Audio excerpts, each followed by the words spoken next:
सध्या आपण अनेक वेळा पूल पडल्याच्या गोष्टी ऐकतो. मग ते बिहार असेल, मोरबी असेल किंवा काही वर्षापूर्वी आपल्या महाराष्ट्रात घडलेलं सावित्री पूल प्रकरण असेल. त्यानंतर मोठा गदारोळ झाला, लोकांनी आवाज उठवला, आंदोलनं केली, मेणबत्त्यांचे मोर्चे काढले. परंतु हे घडण्यापूर्वी एक समजूतदार नागरिक, जबाबदार नागरिक म्हणून आपण काही गोष्टी करणं आवश्यक आहे.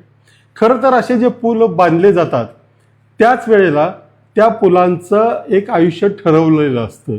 म्हणजे एखादा पूल 25 वर्षे चालणारा, एखादा 50 वर्ष, एखादा 100 वर्ष, आणि त्याच्याबरोबरच त्याचं स्ट्रक्चरल ऑडिट म्हणजे त्या पुलाची गुणवत्ता, तो किती कणखर आहे, किती गंभीर आहे तो वापरण्यासाठी, याची एक स्ट्रक्चरल ऑडिट केलं जातं.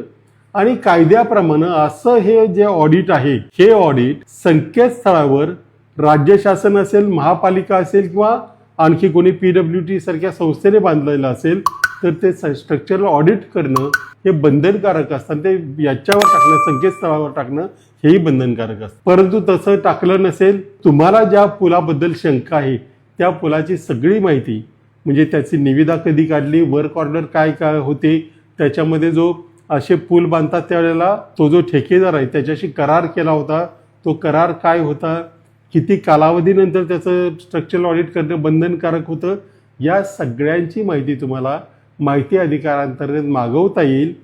परंतु या सगळ्यात माझ्या दृष्टीनं सोपं गोष्ट म्हणजे राज्य शासनाला किंवा संबंधित प्राधिकरणाला प्रत्येक वेळेला पत्र पाठवून त्याचं स्ट्रक्चरल ऑडिट केलंय का याची माहिती मागितल्यास बहुतेकदा आपली जबाबदारी टाळण्यासाठी म्हणून का होईना, परंतु सगळ्या यंत्रणा या स्ट्रक्चरल ऑडिट करून घेतात.